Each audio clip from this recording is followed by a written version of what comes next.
Okay. Yep. We are growing live. Hello. Happy Friday. Happy birthday, United States of America. But Sue, you're all the way in Melbourne. It's not even summer where you are. It's like the winter. So not only are you not celebrating independence, you're not even in sandals like I am. But anyway, here we are. It is July 5th, and we are at tip number 27. Here we go through the 52. We're in the second half now officially. Last week we got to the halfway point with tip number 26. It's all downhill from here.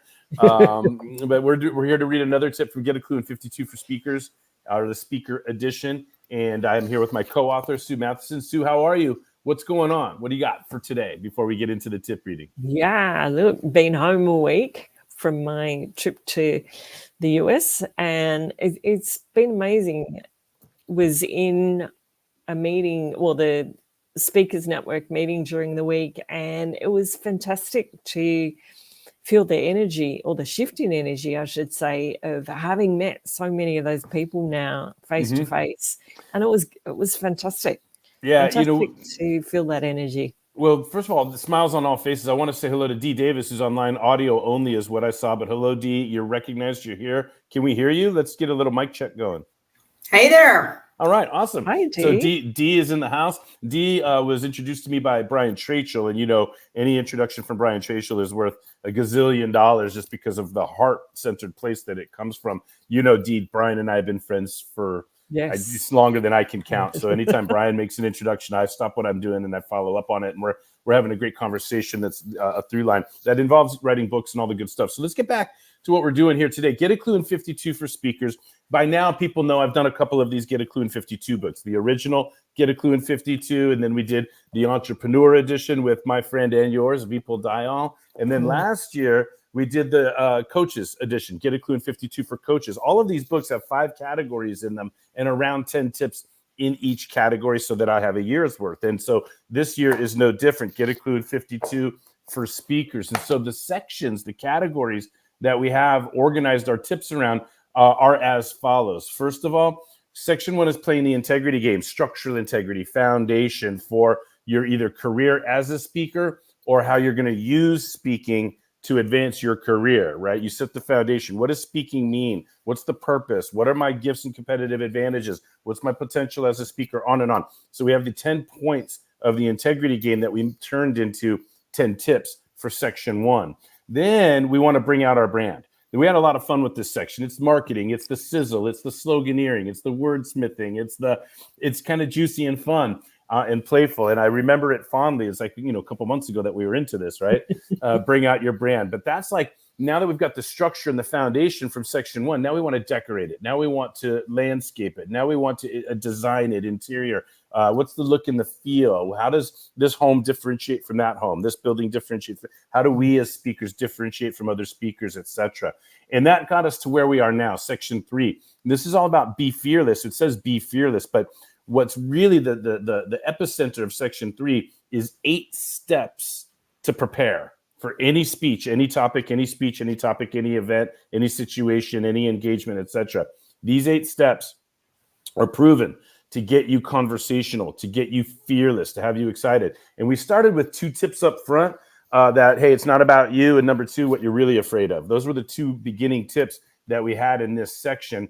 And as a matter of fact, tip number 21, it's not about you. And then tip number 22, the real fear of public speaking. And then we got into where we are now, 8 steps to fearless. So tips 23 through 30 in this section is a proven 8-step process. I'll come back to that in just a minute. Today, by the way, we're on tip number 27. It's outlining part 1. I say outlining part 1 because the entire section 4, the entirety of section 4, which we'll get to in about a month, the whole thing is breaking down today's tip.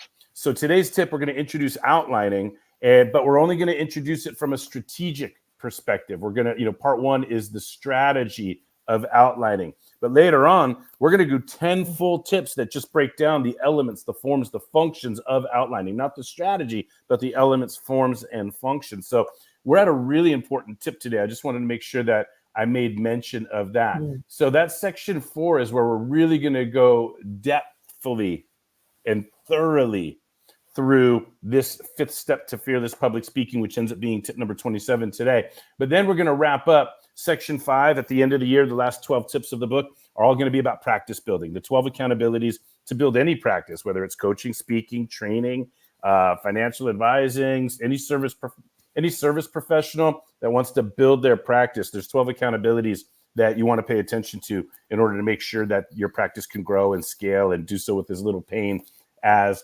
possible. But to review, again, just a little bit more thoroughly, Sue, we're going to get into reading our word for word. We remember in the beginning of this section, we said, hey, it's not about you. Everything about being a speaker is about you, but the moment that you're on stage, it's not. The moment that you're on stage, it's about the audience. And speaking of the moment on stage, that's not what you're afraid of. Most people say, I'm afraid of public speaking. I'm afraid of public speaking. Well, what we uncovered in tip number 22, the second tip in this section, is it's not speaking that you're afraid of. Everybody knows how to talk.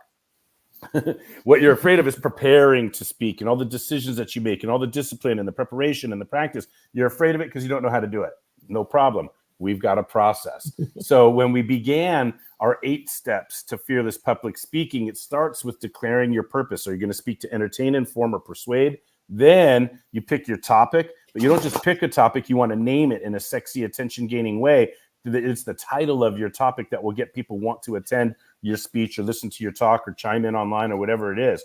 But then you got to break that topic down into what I recommend is 3 main points, 2 to 5 main points, but 3 main points. And we had organizing content as the tip number 25. We could want to organize our content topically or categorically or chronologically or spatially and geographically, or we want to have a stock issues approach to persuasion. We want to address the questions that we know are going to be in the minds of the audience. What's the issue? What's preventing me from resolving the issue? And what should I do about it? Very simple. A stock issues approach to organizing content. So we went into that, but that was only at the main point level. Of course, once we have our main points figured out, we need depth and substance and support. So we need sub points or supporting material to make sure that the main points, that there's roots, or that there's that they're memorable, that they're sticky, that they're substantive, that they're that the reader or the audience member can imagine themselves in our content for their own lives, right? So we talked about forms of evidence like facts, examples, analogy, statistics, testimony, comparison, demonstration, all of the forms of evidence, support, and substance that we can, add to our main points to give that depth and to make our content memorable. And that gets us to where we are today. So the idea is this, and I'm going to kick it over to you, Sue, before we get into the word for word. But for these first 4 steps to being fearless, what's my purpose? What's my topic? What are my main points? What are my sub points? I'm going to do that again. What's my purpose? What's my topic? What are my main points? What are my sub points? I can do that in my head or like on a paper napkin or a cocktail napkin off to the side. But once I've got that, now this is the point in the preparing to speak where it's time to get to the computer and it's time to break open a structure, right? A wireframe, if you will, so that you can start to, and I don't even say write your speech. I say construct your speech or build your speech or piece it together. So we're going to get at that as we get into the word for word. But before we get into word for word, Sue, do you have any other comments or questions on all the content that we've covered so far this year or this section, or heading into what we're about to uncover today? I think I might hold most of my comments till afterwards, just to say that some of the conversations that we've been having in this section to date is really highlighting to me, as we work through this, it's creating that structure in my own mind that you don't forget. And so you can draw on that very quickly to, as you say, start constructing what you want to speak to. And that makes it so much better in terms of how do I remember the flow of what I want to say. But I want to talk to more of that. Yeah, well, you're speaking right into one of the key things that's going to come across. I'll preview it for you here, and hopefully we elaborate it as we go. But here's the deal. I never memorize my speech, ever. I never memorize my speech. I never memorize word for word what I'm going to say. What I memorize is the objectives that I want my speech to meet. That's a huge difference between memorizing. I don't memorize the word 6. I memorize the objective that I need to get to my audience that I could do with the word 6, but guess what? I could do it with half a dozen or 5 plus 1 or 7 minus 1 or 3 times 2. So I want to be free in my word choice. I don't want to memorize the speech. What I want to memorize is the objective. And then my brain is ready to grab whatever words I need in the moment to get my objective met. And then it allows me to read the room and audience and engage and all these other things. But yeah, what we want to memorize is the structure. We want to memorize the objectives of the elements of and we're going to elaborate on this in the next section. But you make a really important point, Sue, and I just wanted to shine a light on it up front. So here we go. Let's get into it. Page number 119. For those of you that are following along at home, this is tip number 27 overall, and it's the 5th step to fearless public speaking, the 5th step to preparing to be fearless, to preparing to be conversational. And we're just getting started with strategy when it comes to outlining. Later on, when we get to section 4, all 10 tips in that section elaborate on what we're going to start today. Here we go. Identifying your topic, your 3 main points, and your subpoints might sound like tedious work, but believe me, this preparation is well worth it. Remember, you don't want to simply be a speaker. You want to be a great speaker. Staying true to these 8 steps will get you there. So welcome to the 5th step to fearless public speaking, which is outlining.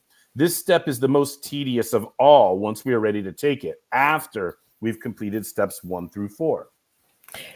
Jeff, having heard your speeches, I'm looking forward to what you have to share on this. I would think that being disciplined about this in the end is way more efficient in terms of getting thoughts out of our heads, as opposed to attempting to write a complete speech end to end. Oh, yeah. Like before I pick up on the word for word, it's almost like nails on a chalkboard, thinking about writing a complete speech end to end, right? Anyway, let's get back to this. Yes, Sue, outlining is so disproportionately important compared to the previous steps 1 through 4 and the following steps 6 through 8 that the entire section 4 of this book is dedicated to a closer, yes, disciplined look at the elements, forms, and functions of what we'll only address at a strategic level here. Ready? Let's proceed.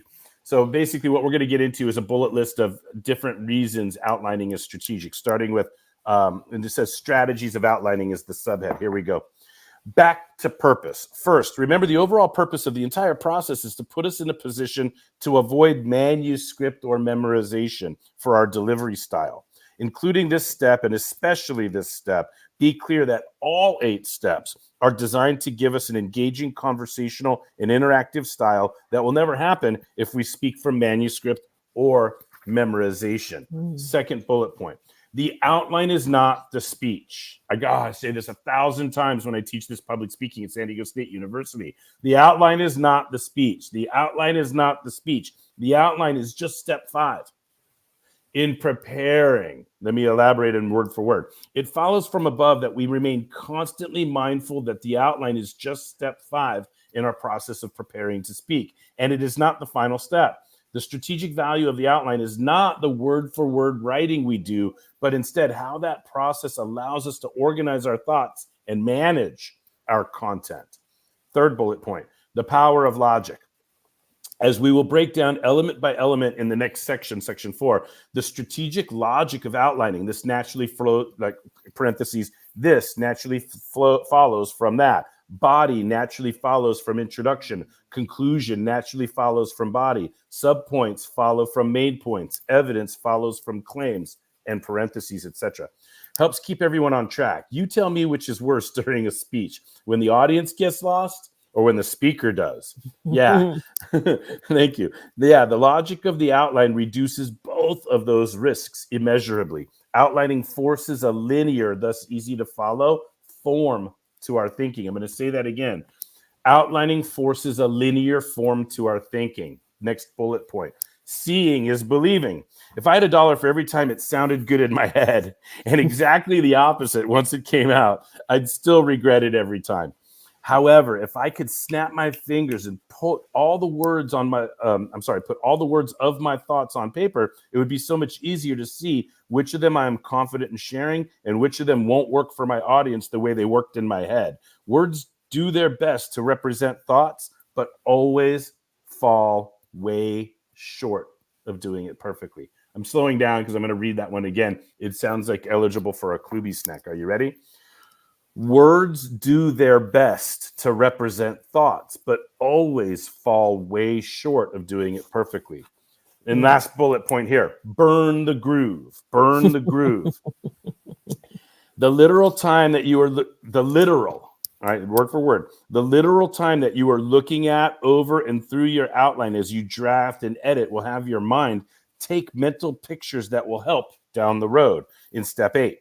For now, imagine the grooves of a record that allow the records to play and visualize being able to drop the needle that then effortlessly takes itself through the grooves that an outline burns into your speech.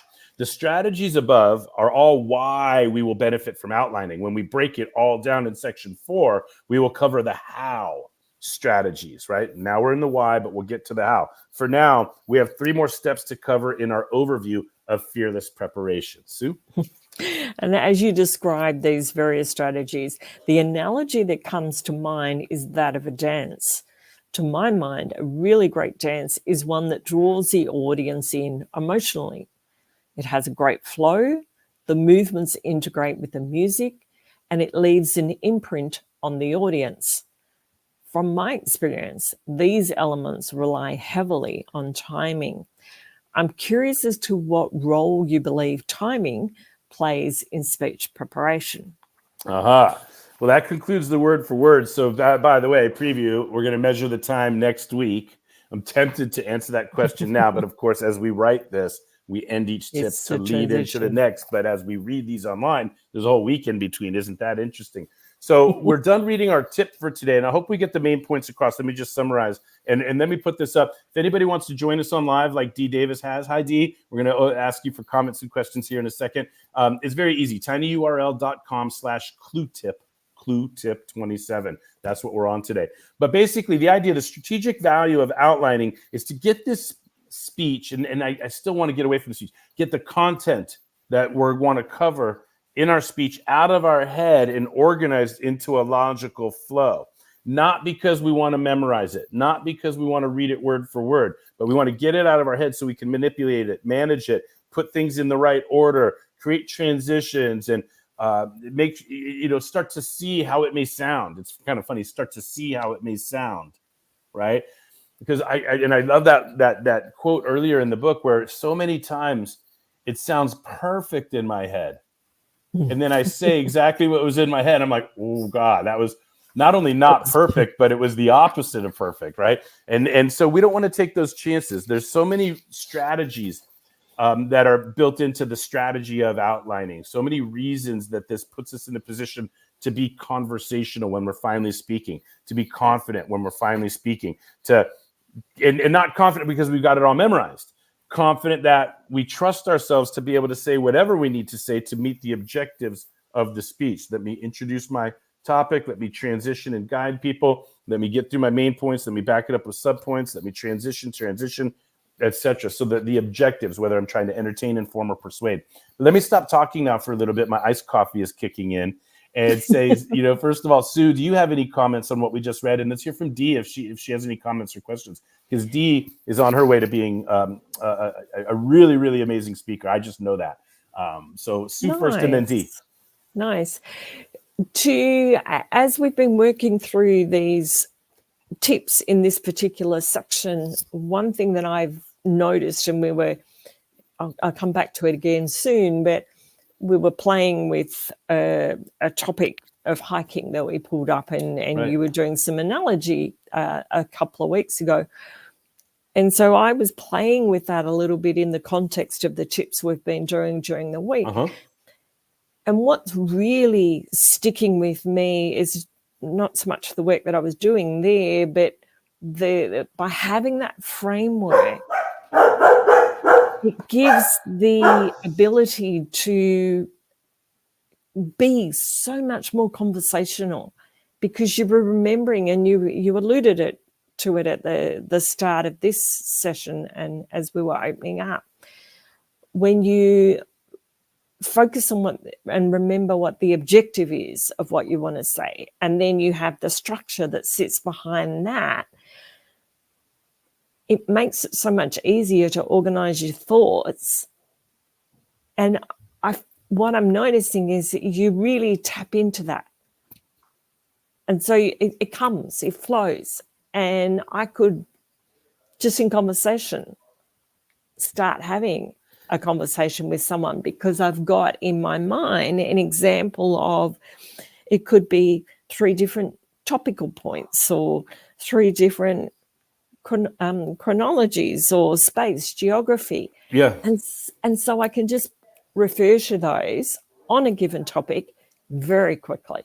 Yeah. You're shining a light on the value of organizing content, right? Yeah. Like a lot of us are subject matter experts. We know our stuff, but it's like we know so much stuff. We know so much, and then but a talk is going to be 5 minutes or 15 minutes or 30 minutes. So at some point, we're going to have to be okay with what we're not saying in exchange for what we are, and we need strategies for being able to identify what is it that we want to include in our talk, and then how do we order it. So this outline that we're talking about today, we're starting to get out of our head and into paper. We're starting to make it tangible. And the outline isn't the speech. It's just step 5 in preparing.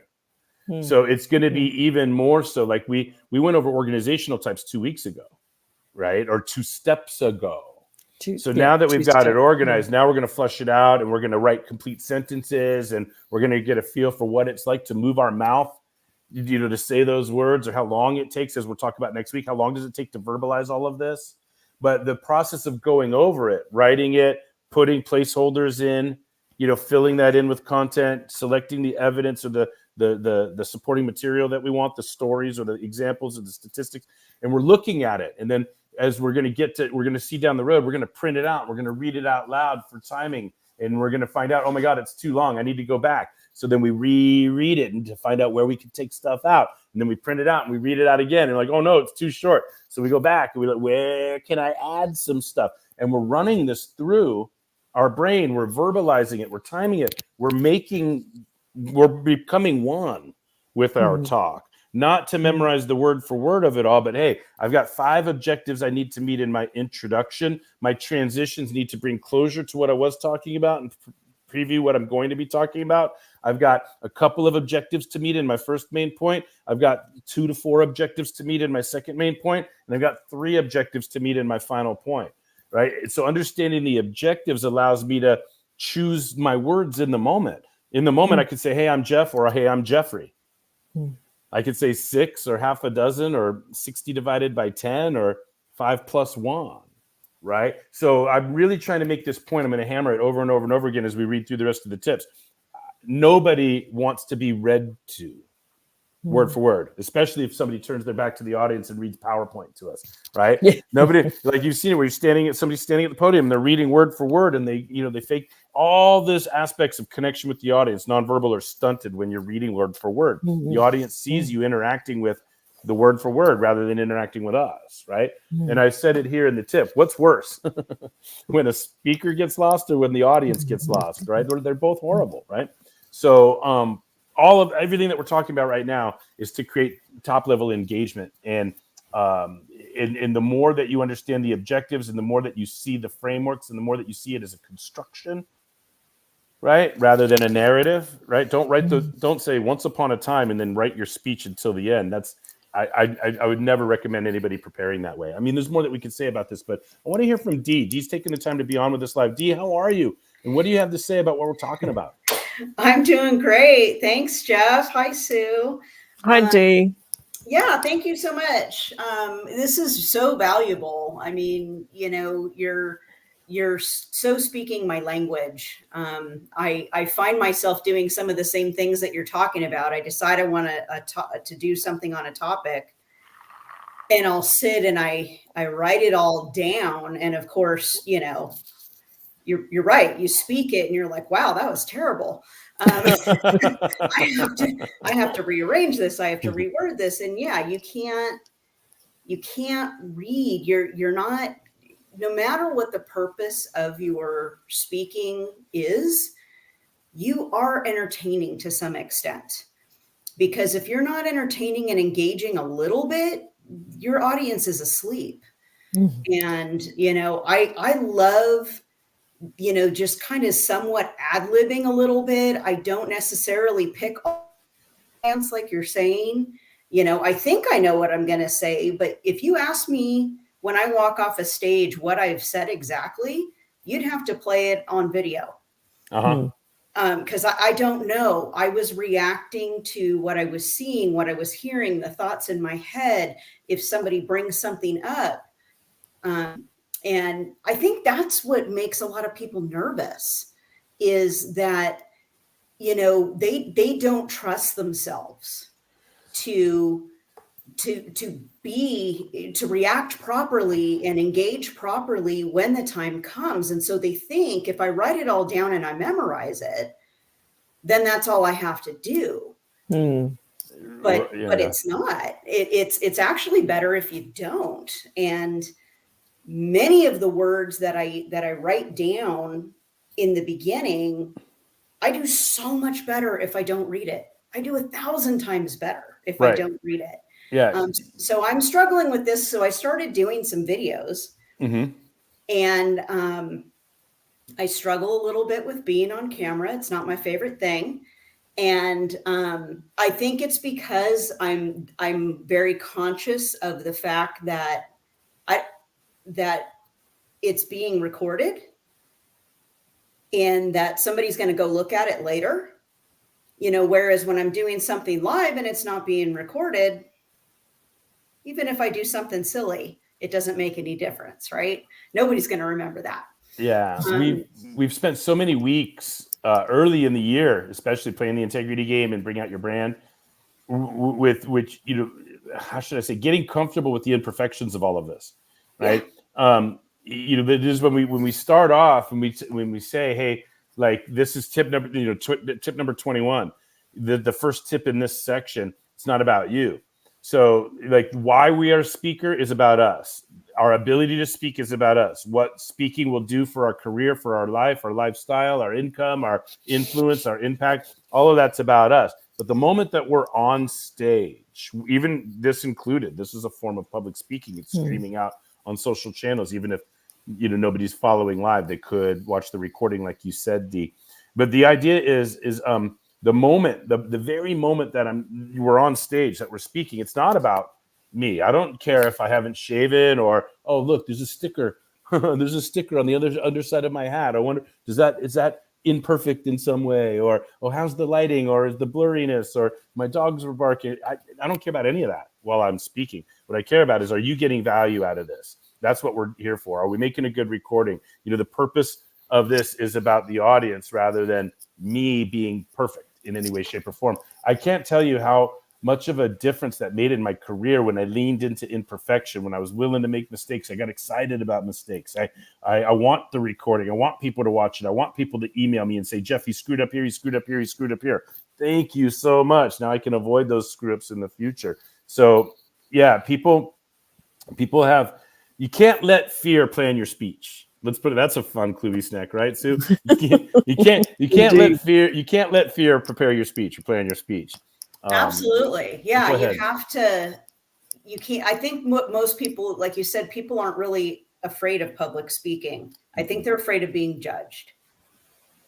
They're afraid of making a mistake and afraid of being judged for it.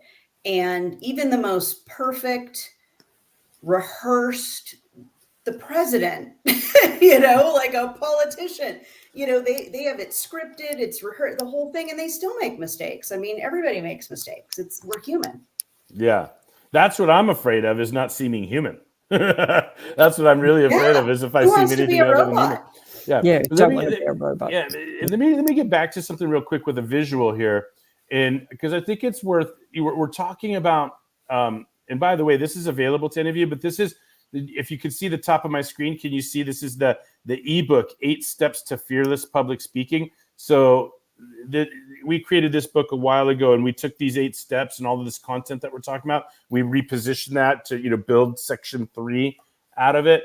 And you can see these steps, right? Like, determine your purpose, pick your topic, break it down into main points, further break it down into the sub points. But what we got to today, what we were talking about today, is now we're ready to actually get into outlining. And we're going to break down the elements, forms, and functions, but I just want to create a visual for everybody real quick on this call. And if you want this PDF right here, if you don't want to get the whole book, Get a Clue in 52, you don't want all 52 of these tips, but you want 8 steps to fearless public speaking, we'll tell you how to get that in a second. But right now, take a look at what we've got. So the idea is an introduction has, you can see there are 5 elements of an introduction. So I want to basically piece this together. I know that I want to transition from my intro into my body, right? So I know that I'm going to have a transition sentence right here. I know that my body is going to have 1, 2, 3 main points, and I'm going to have at least 1, 2 subpoints per main point. And then I've got a placeholder here for my facts, my examples, my statistics, my stories, my testimonials, what have you. Okay. So what you begin to see here is I'm beginning to construct my speech. I'm not writing it word for word in a linear form. I've created a wireframe here where I've got to come up with 5 pieces of content right here. And whether I say it word for word doesn't matter. I got to grab attention. So when I write this outline right here, in what I might end up typing right here is, how many of you want to become a better speaker?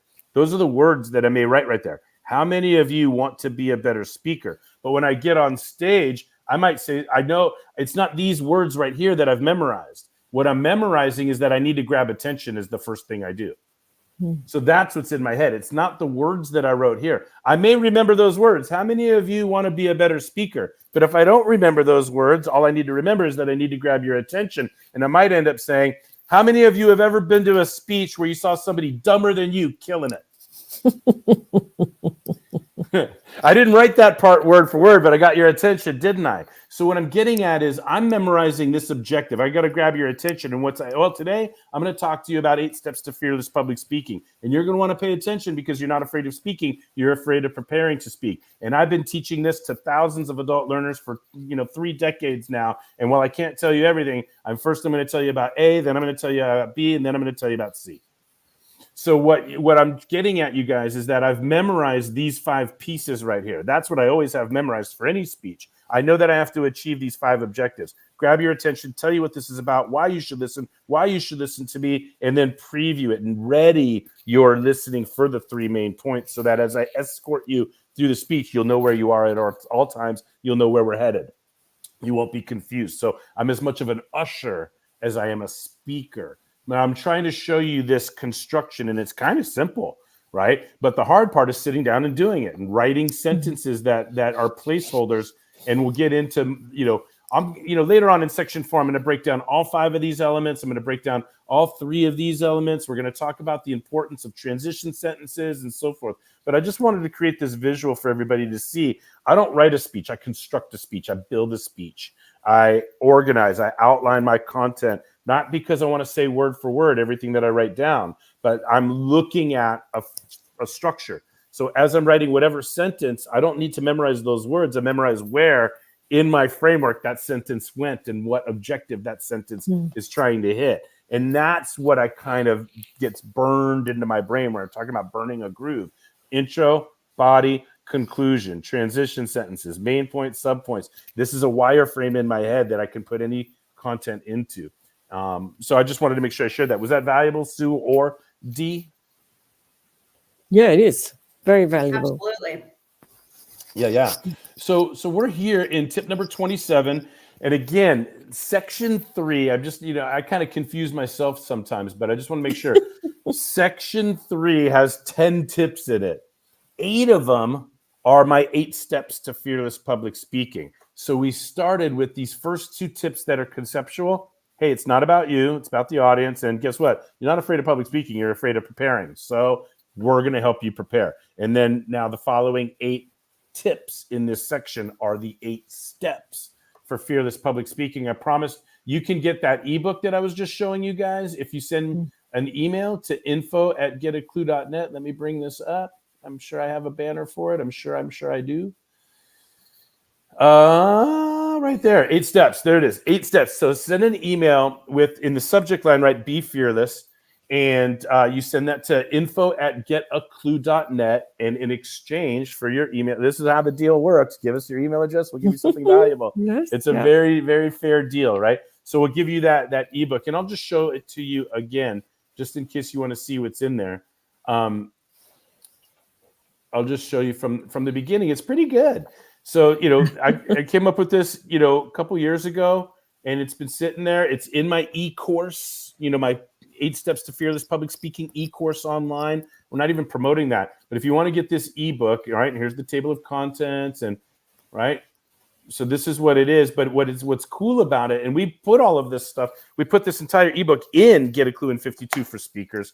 All right. But if you just want these 8 steps, and that's really all you're looking for, send us the email and we'll get this ebook sent out to you. And what I love about it, again, is then the templates that I've provided. And we've got this in MS Word too, where I've got speeches written where you can take my topic out and put your topic in, and take my main point, you know what I'm saying, where you keep the framework and the structure of an outline. So I just wanted to make sure I showed, and now you can see, hey, here's a complete.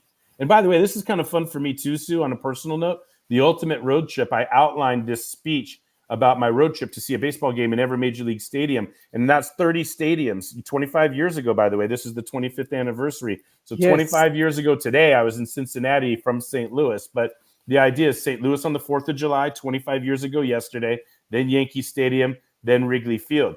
What's cool about this is that 30 stadiums, I don't have time to tell you all 30 stadiums, so I picked my 3 favorites.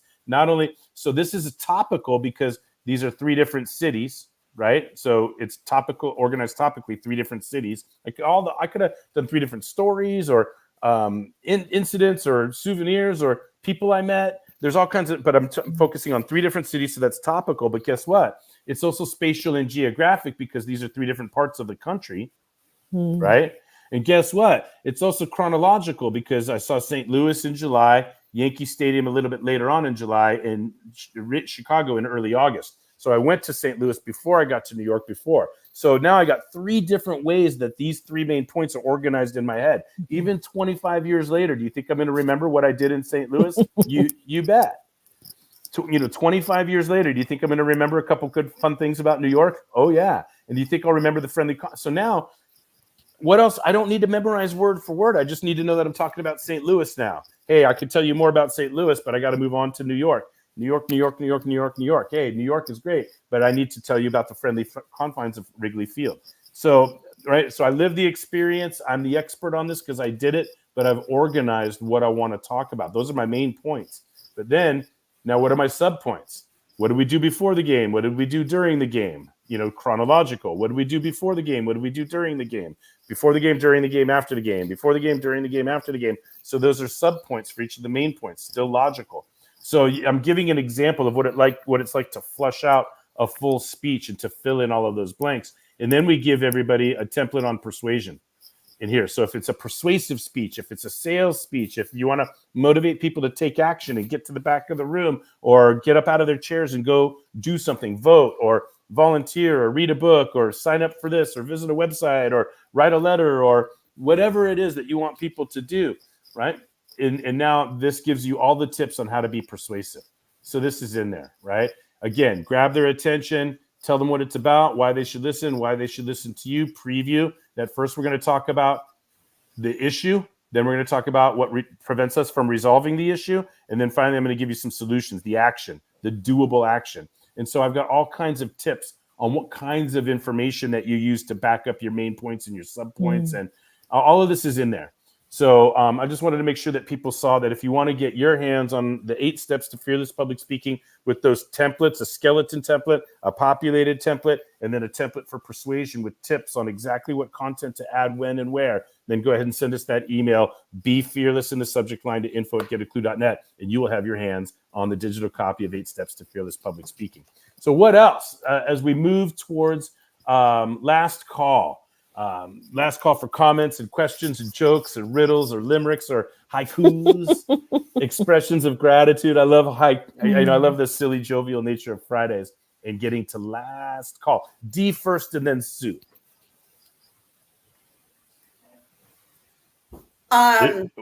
Sorry, I was. I might have caught you off guard. I was thinking about what you were saying. I was trying with something really good and funny, and I'm failing miserably. That's all right. Well, Well, there's no failure on a Friday. We keep it jovial around here when we do these tip readings on a week-to-week basis. Sue, what do you got? Last call. When 2 or 3 tips ago, we started playing, you were doing some role playing with me, and we picked up on the topic of hiking. Yeah. You gave 3 examples for each of the topical, the chronologically, what it might look like, space and geography. Yeah. If I was going to give a speech on hiking, what would my 3 points be if I was organizing categorically? If I was or what it would be if I was out spatially or geographically? And what would my 3 main points be if I was organizing chronologically? Go ahead. Yeah. So then taking those that we were playing around with, and then starting to look at subpoints and what might be subpoints that I would talk to. As I was writing that, and I think this is what we started talking about earlier, getting to that process of putting pen to paper, whether it's pen on a napkin, just to get thoughts out of our head. One thing that really started to stand out to me was, how did it feel? Did it resonate with me? Did it flow with me? And even just, I think, doing that process and doing that work gave me that very real sense of, if I get this right here, and coming back to objectives and having that wireframe that you're working to, when I'm actually talking with someone or speaking in front of an audience, you already know that you feel good about it. So how much easier is it to then engage with your audience? And go with that flow. And I just say, I'm just picking up on that sense of doing the work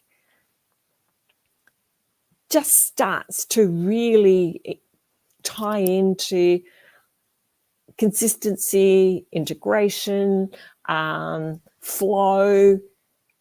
You're getting that sense of all of that coming together before you even get in front of anybody. Yeah. You know, what I love about what you're saying is to relate it back to, like, this is it as fun as I make it or whatever. It's basic stuff, really.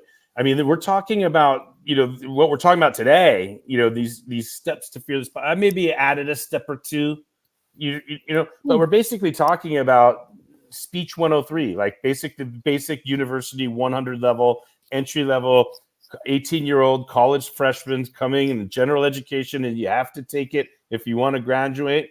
So, but the reason I bring that up is because most 18-year-olds, they're not going to college to be speakers.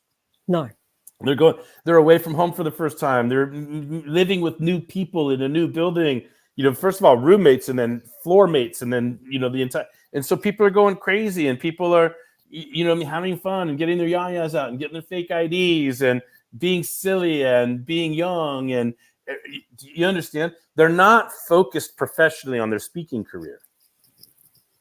Right. So what I want people to understand is one of the values of how effective what I'm telling you right now, what I'm teaching, what we're doing in this book together, Sue, to your comment, it makes it easier. It just makes everything easier. Well, boy, that helps a professional who's committed to being a better speaker. But talk about an 18-year-old that this is just a box they got to tick. They don't care. They want to get through public speaking with the bare minimum. They're not communication majors. They have no idea about how important speaking is. I'm afraid of public speaking, or I'm not good at that, or I don't want to do it, or do I have to, or and they. So like how they got through high school, they wait till the last minute, and then they pull an all-nighter and try to get the paper. You can't do that in public speaking, by the way, right? Anyway, the idea is, the point that I'm trying to make here is that I've got, this fall, I'm going to have 88 18-year-olds. Right. Yeah. And they're on their own for the first time. They're 18. They're at a brand new university. They're in San Diego, California. The weather's going to be gorgeous. There's going to be beautiful people all around. Everybody's young, and there's all kinds of activities, and there's football games to go to, and there's the beach down the street, and there's all kinds of stuff happening, right? And I have to make it as easy as possible for these kids to pass the class. Do you know what I'm saying? Like, oh, I'm afraid. Oh no, oh this is. Hey, don't worry. Just follow these 8 steps. Don't worry. Just follow these 8 steps. And then these students come in and you're like, oh my God, I thought I was going to hate this. This is actually, oh my God, this works. I thought it wasn't, like these engineering students or robotics students or math majors or chemistry majors or, like they don't see themselves as speakers at all. They're analyticals, they're video game players, they're coders, they're scientists, they're detail-oriented, slow-paced, certainty-driven introverts, right? They're engineers and scientists and researchers, and maybe they're going to be lawyers down there. Who knows? They don't see themselves as speakers, but they just do step 1. Okay. They do step 2. Okay. They do hey, just do step 5. Get to turn, and then I want them to turn in their outline early, way before the speech is due, because the outline isn't the speech. So they get the outline done, and now they've got another week to use the outline to create their visuals, create their note cards, to practice delivering from the outline, and on and on and on and on. So like we're using these tips and these strategies to get a distracted, disengaged, uninterested, maybe fearful, non-communication major, antithesis of somebody who sees themselves as a speaker, through the fears of public speaking to be able to deliver 4 to 5 speeches that semester and know that they can do it the rest of their life. So I just want to peel back layers of the onion, or lift up the rug and you see what's underneath, or peek out from behind the curtain is actually better. Like, this is basic strategy to give somebody a basic competence, but I'm delivering it from a place of mastery in all the speeches that I've done. And we want to put the fun back in the fundamentals, right? Right? If I get the most distracted, disengaged 18-year-old through the fear of public speaking to a B or better in a public speaking course that they were going to drop out of, how do you think I can do for you, who knows the value of speaking and knows what speaking will do for your career? Well, so true. Yeah. Thanks for letting me elaborate on all of that. We're still in last call. I'm getting excited about these freshmen I'm getting ready to meet. I mean, it's a unique position to be in, to make a difference on people's lives, and I'm not teaching them. For the freshmen, I'm not even teaching them public speaking as much as how to be a student, how to be an adult, how to manage your responsibilities, how to be in communication, how to manage your time. And there's other things that we're dealing with an 18-year-old that's in college for the first time, away from mom and dad for the first time. Yeah, there's so many other things. It's a privileged position to be in, to have, help them find their voice, help them find their confidence, help them get past the fear, help them prioritize, help them understand accountability, help them, it's all these wonderful things. It's a real privilege to be able to teach this content at my alma mater, San Diego State University. So it's even as much or more of a privilege to have taken this around the world, as in the beginning of this book, there's all these testimonials from all the people around the world that I helped get ready for big stages. So whether you're an 18-year-old freshman just trying to get through general education on 4 hours sleep because you were partying last night, or whether you're an entrepreneur who's differentiated themselves in every way except being a great speaker, and everything in between, I got you covered. All right, last call. Dee and Sue, last call. Comments, questions? I've got a question. Go ahead, Dee. What do you tell, or what is your opinion on rehearsing? So we've talked about, outlining it, knowing your key points and your sub points and all that stuff. Yeah. What's your view on rehearsing? I'm a big fan of rehearsing. I don't necessarily call it that. I call it practice, like the thing that makes perfect. Practice makes perfect, right?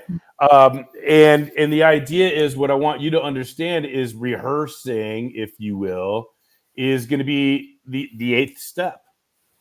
I'll pull up the visual again, right? When we get to 8 steps to fearless public speaking, the 8th step is in fact practicing. So let's see if I can find it visually for you, right? So when we get to, I've given you the template, right? And so here's the template, or a visual of a template, right? So there it is, step 8, practice. So you just said rehearse, right? So we're going to get to this in a couple of weeks, where, public speaking is no different from anything else. This is it right here. No different from anything else. If you prepare well, you're going to do better. That's it, right? But here's the caveat that I want to make is, we're on step 5 today. Then we got step 6 and 7 before 8. Right. So what I want you to kind of leaving a cliffhanger, a teaser to get you back next week online with us, Dee, because I love having you here. Right. But the idea is this: when you write, once you draft, I'm going to say not even write, once you draft or construct or build your speech using the outline that I talked about, and you've got placeholding content there, you're not ready to just start rehearsing yet. There's still 2 steps that we put in between before I believe somebody's ready to practice out loud. You definitely want to practice out loud. It takes do you remember do you remember in, I don't know, like I'm getting old, but remember in elementary school when like there'd be group reading going on and the whole class is reading something at the same time, but the teacher goes, all right, Johnny, you read paragraph number 1, and Susie, you read paragraph number 2, and William, you read paragraph number 3, and then we'll reassign paragraphs after that. And you're sitting there going, oh, good, I don't have to read any of the first 3 paragraphs, but you start reading and you've already read all the way through paragraph 3, and Johnny is still verbalizing paragraph 1. Do you remember that?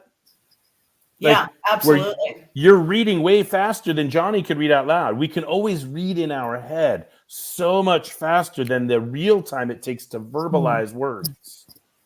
Does that make sense? So we're going to get to step 6 next week, which is to get the timing down on our speech. Once we draft our speech, we don't know if we have 7 minutes or 17 minutes to get through all of that. What a big difference between 7 and 17 minutes, right? And so I want to, first of all, not rehearse my speech so that I perform it exactly the way I practiced it. The first thing I want to do is just read it out loud to figure out how long it takes me to read it out loud, and if that's the amount of time I have for my engagement.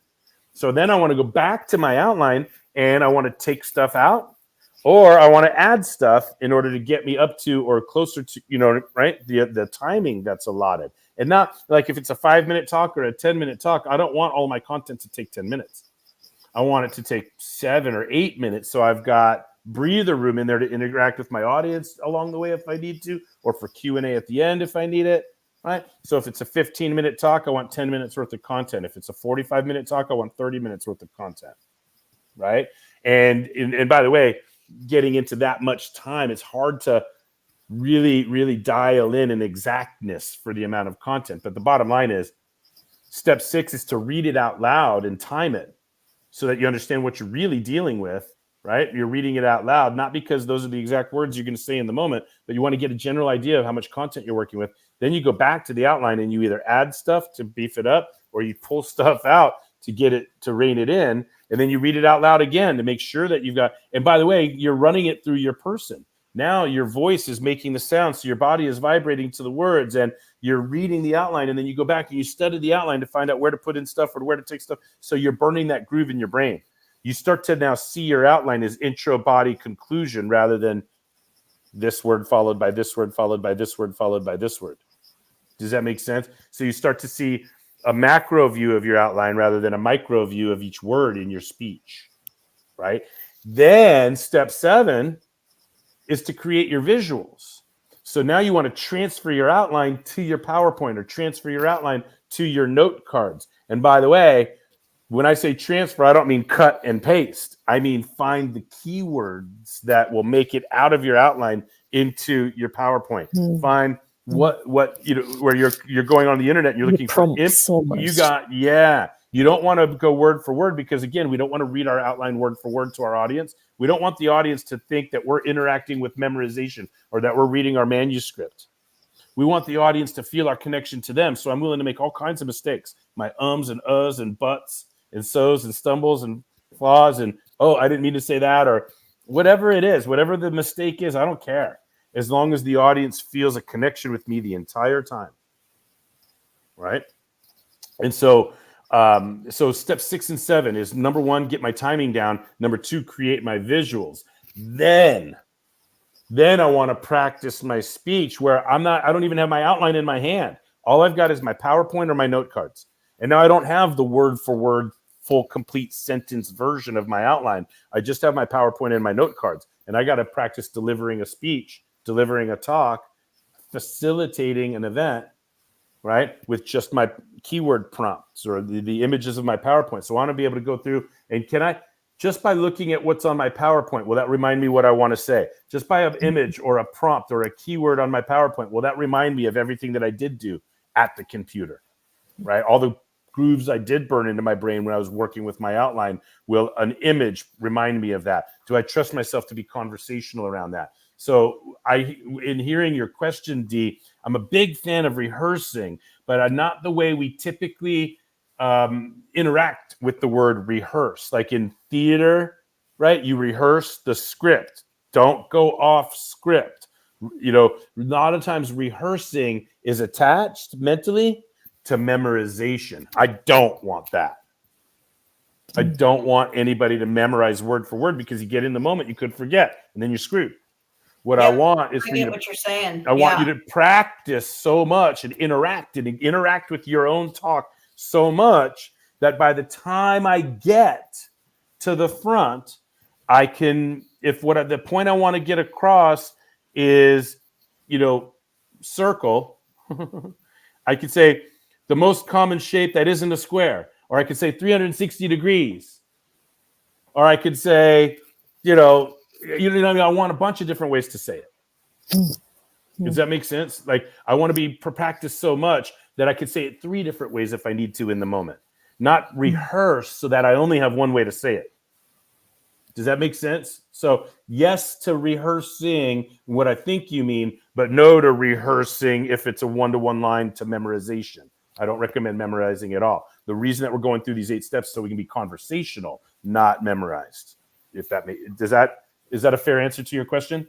Absolutely. Yeah. That is, I guess, I'm using the wrong word. Well, because the word rehearsing, it can mentally connect you to practiced lines. Right. Like a script. Right. Like you're reading a script. Right. That's the vibration I want to get away from.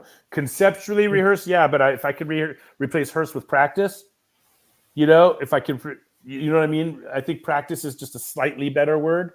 Practice, you don't think about memorization. Right? Rehearsing, you do. So I just use the word practice. Also, practice makes perfect.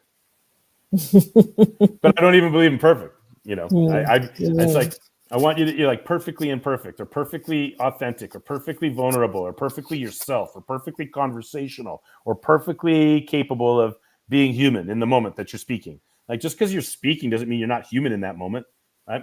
Sue, it sounds like you've got something to add here. What do you got? I was just, what came to mind was an example I sadly witnessed last weekend of someone who had not done this. English is not their first language, and what they are, so normally they speak in obviously their primary language, but they were presenting in English and clearly had not given any thought to how much longer it takes. And actually committed to exact words. Yeah. And now they recognize in real time, oh my God, I'm struggling. This is taking longer. And while I'm thinking about those things, I'm trying to remember exact words. And now I'm melting like, I already know what happened. The person didn't even get through. They couldn't even get through it. Couldn't get through it. Yeah. Had to get cut off because they went way over time. I felt so bad for them. Did you see them like hallucinating and fainting and kind of losing track of where they were? Because what happens is now it's like, oh no, I forgot where I'm at. Oh my God, this is taking long. And now all these self-defense mechanism thoughts are rushing to your brain, and you have even if it was the friggin' alphabet, you have a hard time going A, B, C, D, E in that moment when your own self-defense mechanisms are flooding your own self-talk with a whole bunch of oh shit comments and questions inside your own head, right? Like, oh shit, oh shit, oh shit, A, oh shit, oh shit, oh shit, oh shit, oh B, I guess is the next, oh shit, oh shit, oh shit, oh C. I think C comes next. Did I say B already? I'm sorry, I forgot because I'm shitting over here. All right? Yeah. It's too risky. It's too risky to try to memorize word for word. It's too risky to do anything without preparing or practicing or rehearsing. It's right, whatever it is. Oh God, Sue. Mm-hmm. And like, what's worse, when the speaker loses themselves in the speech, or when the audience loses the speaker? Oh, exactly. Oh, I mean, at least you're engaged. Nothing makes you lean into a speaker more than when they lose track of where they're at, because you're like, come on, you can do it, and you're cheering for them, and you're like, wait, I'm here to learn something, but now I'm cheering you on. Like, who's this? Wait, what's going on here? Anyway, I don't want to laugh at anybody else's expense, but I hope everybody gets the idea out there. 8 steps to fearless public speaking. 8 steps. And we're talking today about the strategic aspects of the 5th step. We're going to break it all down. I gave you some preview, the 5 elements of the intro, 3 elements of a conclusion, the element of effective transition sentences and that's what's waiting for us in section 4. But right now we're finishing up tip number 27 here, which is the 5th step to fearless public speaking. We're in section 3, be fearless, right? And this is Get a Clue in 52. Oh, by the way, I'm Jeff Klubeck, right? I'm founder, author of The Integrity Game. This is me. I'm joined by co-author Sue Mathieson, and we got special guest Dee Davis. Dee Davis is going to shake things up and get people motivated in the area of sustainability. I don't want to let cats out of bags, but Dee's got a big impact to make in the world. So I'm thrilled that you've joined us here today, Dee. And we're still in here we go. We budgeted 45 minutes, but we're having so much fun. We're at an hour now. So let me go ahead and remind us that we're in last call, and I mean last call right now. Anything else before we dismiss for today? I've had a lot of fun this morning. I just want to say thank you, Dee. Thank you for being online. It's always lovely to have someone else in the conversation, and just so much gold comes out of these conversations. So thank you, Jeff, for having this or providing this opportunity to be here every week. And it's been great. Yeah, I can't say I couldn't do it without you, Sue, because I've been doing a Get a Clue in 52 book every year. But boy, am I thrilled that I'm doing it with you. Like your voice and your just your whole presence in this book, it makes it different and unique compared to the other 3 that I had done. And I don't even know if I want to do another one. It's like, how can we improve on this? I mean, anyway, so the gratitude goes right back to you, Sue. I'm always energized by your participation in what we're doing. And Dee, I'm really pumped up that you're here and getting used to, hanging out with you every week and looking forward to our conversations offline as well. Anything else from anybody before we dismiss for today? No. Thank you so much. Super valuable. I love it. All right. Well, it's mutual. It loves you too. All right, you guys. Thank you so much for being here on a Friday. Happy birthday, America, if we're all still celebrating. And that wraps up tip number 27, Get a Clue in 52. And we'll see everybody next week when we talk about getting the timing down. We'll see you next week, everybody. Thank you, Sue. Thank you, Dee. Bye, everyone. Have a great week.